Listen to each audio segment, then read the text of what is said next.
1 in 5 Australians will suffer from depression. That's frightening, but it's just a statistic. The truth is, you can't really understand what it means unless you've actually had depression or watched someone you love struggling with this terrible illness. It can be a private, lonely pain. After all, there's still a stigma attached to any kind of mental illness. That's one of the reasons why so few sufferers ever get proper treatment. It's also why we're doing this story tonight. A very difficult, very personal journey, one that goes to the very heart of my own family. I feel a bit nervous, but I think it's a story worth telling because I think it's a story that's not just unique to Mum and I and to our family. I think it happens to so many families, and that's why we've decided to do it. It's the illness no one wants to talk about, a condition that's becoming an epidemic. But for me, it's personal. It's depression.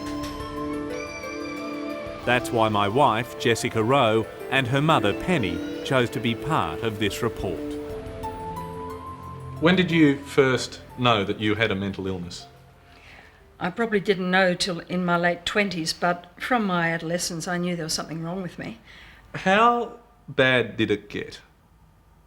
How low did you go with your bipolar? I think that if it wasn't for the children, I would have killed myself.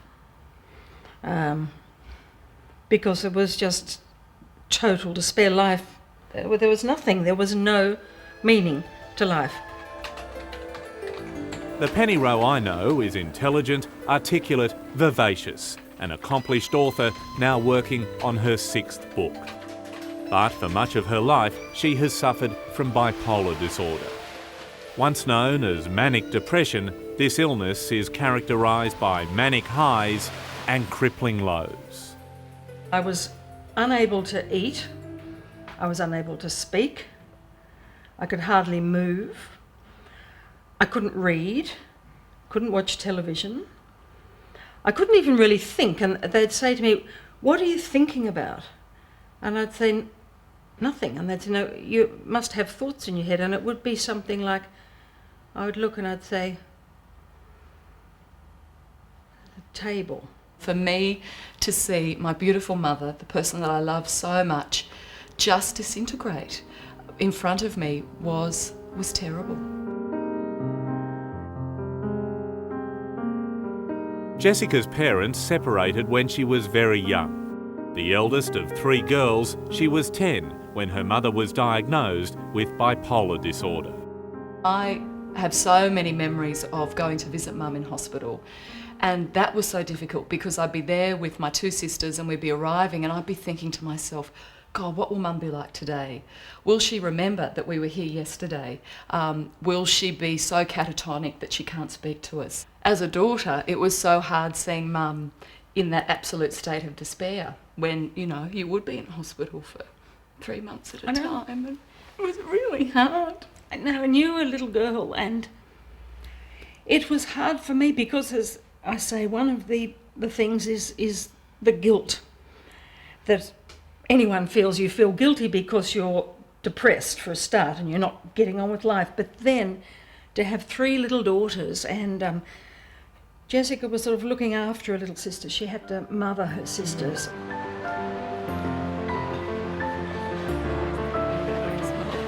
Well, that necklace is quite pretty.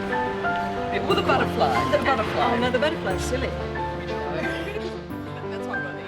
I remember just the enormous pressure that I felt because I was the eldest. I thought, I have to be responsible. I've got to look after my younger sisters. I felt responsible for you. If I had a magic wand, I would have waved it. I would have done anything. Trains Wednesday. Eddie Meyer is looking at trains again. It goes on and on. The pain Jessica has suffered is not something her workmates or the viewers of Network 10 ever see. The Olympian, Shirley Strickland. Yes, tributes. Yeah. Here she's the confident nightly newsreader. But her pain is real. Good afternoon, I'm Jessica Rowe, coming up in the 5 o'clock news. And so too her desire to help others. Mental illness is a topic that's very close to my heart. It's not a glamorous topic. perhaps because there's nothing beautiful about someone suffering a mental illness. Here at a fundraiser, her speech touches on the personal and hammers home just how big a problem depression is. Did you know that 1 in 5 Australians will suffer some type of mental illness in their lives? What makes me so sad is to think about the people out there who don't have that support, who are either ashamed to put up their hand and say, I need some help, I'm struggling here. That makes me so sad. Only 1 in 6 Australians with depression will get an effective treatment. Depression will be second only to cardiovascular disease in the next 20 years with regards to all death and all disability unless we do something radically different. There'll be clinicians dealing with people who've got illnesses and their families. Ian Hickey is Professor of Psychiatry at Sydney University, where he's in charge of creating the Brain and Mind Research Institute, a centre that will help combat this insidious problem. 900,000 Australians suffer depression every year. People often talk about depression being the same as pain, the psychic pain associated with it. We wouldn't tolerate it in any other area. But in the mental health area, we've tolerated it for generations, we've locked it away, we've not wanted to deal with it. Why? Fundamentally, a misunderstanding, a seeing mental health problems as not as health, but as a personal choice, as free will, as somehow self-inflicted. You can't describe it to someone who hasn't been there, other than to say, imagine the most physically painful experience you've ever had, the most emotionally painful experience you've ever had, and the most mentally painful experience you've ever had. Roll them all into one, wrap it in a big black cloud, and that's clinical depression. Well, Joe, training's been going for you for about 2 months now. Full training. How's the neck? 4 months. Yeah, she's been about 4 months. It's been... 4 years ago, Craig Hamilton's world slid into darkness. Went on full contact work for about a The month. ABC sports reporter was on his way to the assignment of his life, covering the Sydney Olympics. I was very much in the elevated stage of mania. Basically 10 foot tall and bulletproof. Nothing could go wrong in my mind, and it was a very short period of time that led from mania to psychosis. In fact, it was a matter of minutes. On this Newcastle train station, as his horrified mate Chris Williams watched on, Craig's bipolar disorder saw him rapidly detach from reality. You've got a 37-year-old guy walking up and down a platform screaming obscenities at people, which is what I was doing. What, telling Chris off? Absolutely. Yeah, without doubt, yeah. Really? Mate, I told one of my best friends to f*** off 3 times to his face.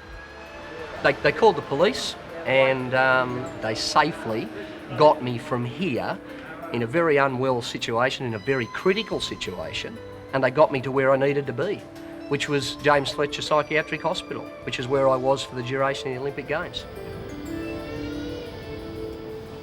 You remember when you were diagnosed and how you felt when the doctor looked at you and said, you have bipolar disorder? Yes, I do.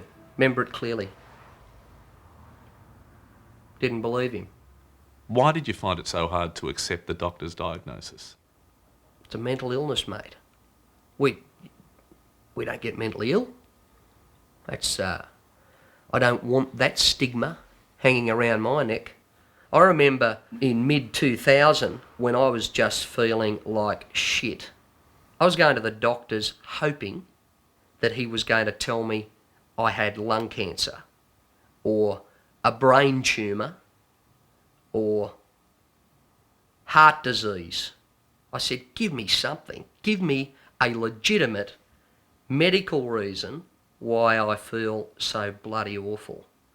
But don't make it mental illness. Don't make it depression. I can't cop that. But it's not just the stigma that forces people to suffer in silence. There's a tragic lack of will from government to spend money on this national illness. I've done my homework on this. You look at the figures in the UK, in the United States, in Canada, in New Zealand, for God's sake, they spend almost double what we spend in Australia out of the federal health budget on mental illness. Until we have a national government and systems of government that say this is a really big health problem, when it actually invests and to match the rhetoric, we'll be having the same discussion in 10 years' time. Have you seen him improve, Andrew? Well, I don't see too much of him, thank God. No, it's still the same old hammer.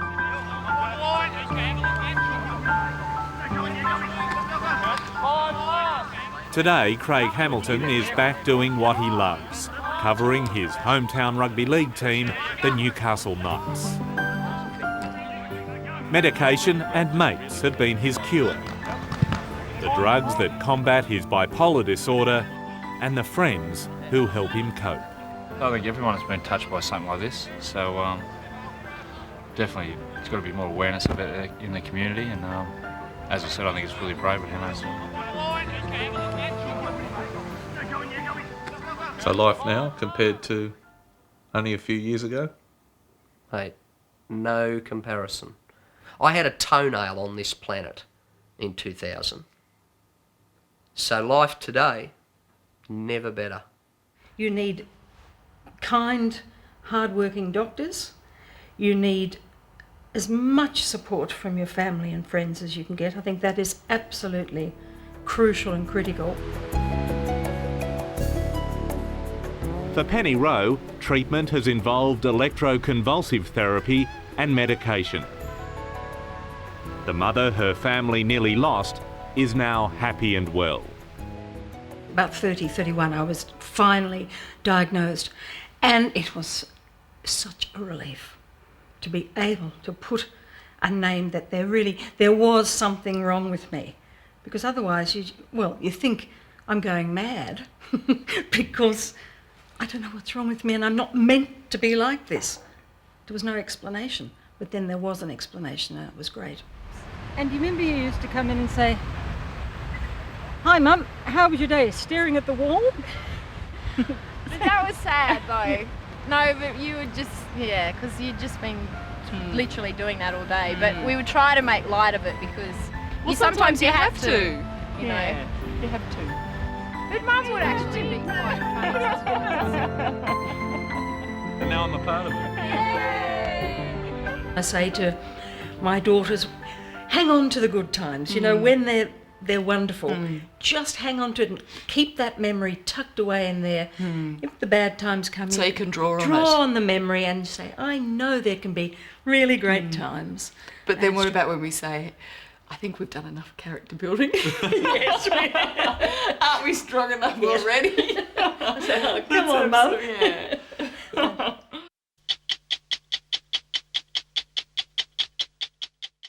Hello, I'm Tara Brown. Thanks for watching 60 Minutes Australia. Subscribe to our channel now for brand new stories and exclusive clips every week. And don't miss out on our extra minutes, segments and full episodes of 60 Minutes on 9now.com.au and the 9Now app.